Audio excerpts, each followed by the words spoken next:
For top-level sports people, it's not just skill and athleticism that count. Next stroke! So often, it's mind over matter.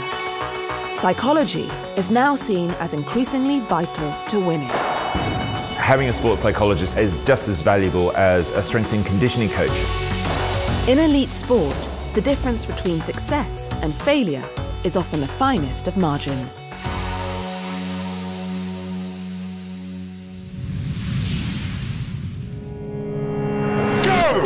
It's all about raising the bar 1 year to the next. Heels! Good!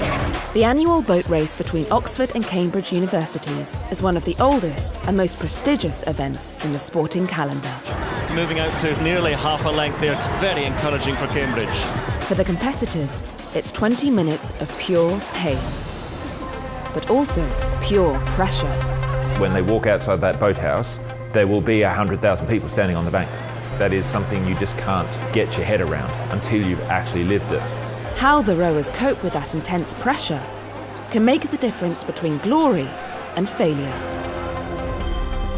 The Cambridge women's team have won the last 2 races, and this woman has been one of the secrets of their success. I work on managing their thinking, knowing that they are in control of their psychological state. Sports psychologist Helen Davis has worked on specific techniques to help the team at the most mentally testing moments in the race. When the pain kicks in, they have trigger words that they've planned for in advance that they will say to themselves to get across the finish line. As training for the 2019 race intensifies, just trying to keep up with teammates is mentally grueling. Trying to make those crews is huge pressure. I get off the water and I've just been trying to keep up with people who compete at World Championships, and then I work on my PhD and I'm trying to keep up with people that I feel are so much smarter than me. So it's pressure that I put on myself.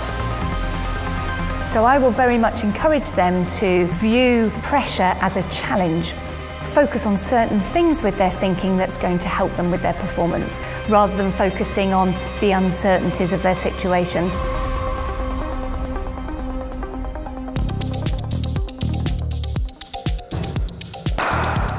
Understanding what makes athletes cope or panic at those crucial moments is an ever-growing obsession in professional sport.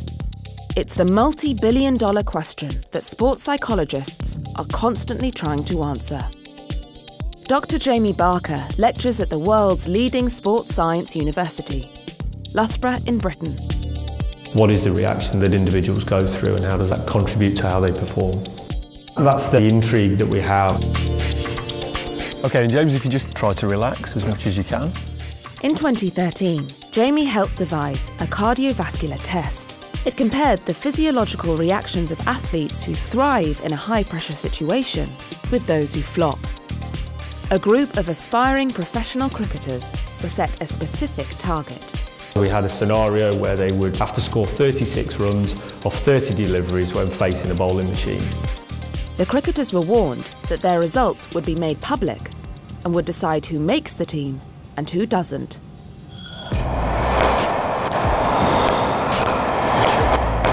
Shot. So what's he on then? 10 off 10.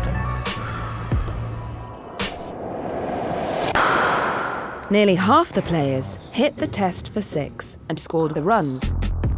And most of them went into what psychologists call a challenge state. In a challenge state, my body releases adrenaline, which opens up my arteries, which means there's blood, glucose and oxygen going around my body. I'm able to make better decisions. I'm able to move quickly. Over half the batsmen found themselves on a stickier wicket and failed to make the runs. They mostly entered the so-called threat state. In a threat state, I experience the release of cortisol, which constricts the arteries around my heart. There's less blood going around my body, and hence my performance may suffer. As a sports psychologist, we can then start to go in and say, how can we help you to go from a threat state to a challenge state? Jamie employs a mental visualization technique that sports psychologists have used with a variety of professional teams. Athletes are asked to picture a set of scales. On one side of their demands, the obstacles to success. They're taught to tip the balance the other way, towards their resources, the attributes they possess that can help them. It is about trying to develop a perception of control. Can individuals really focus on the things that they can influence rather than worrying about external factors? Sports psychology is sometimes criticised as a phony science. But many major sports teams and personalities now use psychologists, and there's a growing acceptance that this boosts performances. In sports, as in the world beyond, a mental edge can bring a winning one. Everyone on this team pushes themselves to incredible limits, and that's why they've come so far academically and in sports.